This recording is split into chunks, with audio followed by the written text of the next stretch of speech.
જય શ્રી કૃષ્ણ. હું કાશ્મીરા શાહ ભાયંદરથી બોલું છું. 7 દિવસની સપ્તાહમાં અમે લોકો રોજ આવતા હતા. તો શ્રીમદ વ્રજકુમાર બાબાજીની જે ચેચેની જે વાણી હતી, અલૌકિક વાણી, એ સાંભળીને ખૂબ જ ધન્ય થઈ ગયા છે.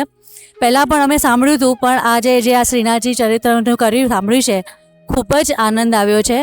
ઘરે સેવા તો છે, પ્રીતિથી કરીએ છીએ, પણ ઓર પ્રીતિ વધી છે સેવા કરવામાં, કે આપણો પુષ્ટિ સંપ્રદાયને આગળ વધવાની આપણે કોશિશ કરીએ. યંગસ્ટર્સ લોકો જે છે, યંગસ્ટર્સ લોકોને આગળ લાવવાની આપણે કરવી જોઈએ, આગળ આપણે કરવું જોઈએ. કે મારી 2 ડોટર છે, તો હું કોશિશ કરીશ કે એ લોકો પણ આની અંદર ઇન્વોલ્વ થાય. ઘરે સેવા તો છે જ, તો એ સેવામાં બધાને જ પ્રીતિ થાય, યંગસ્ટર્સને આપણે વધારે લાવી શકીએ એની કોશિશ કરવાનો પ્રયાસ કરશું. જય શ્રી કૃષ્ણ.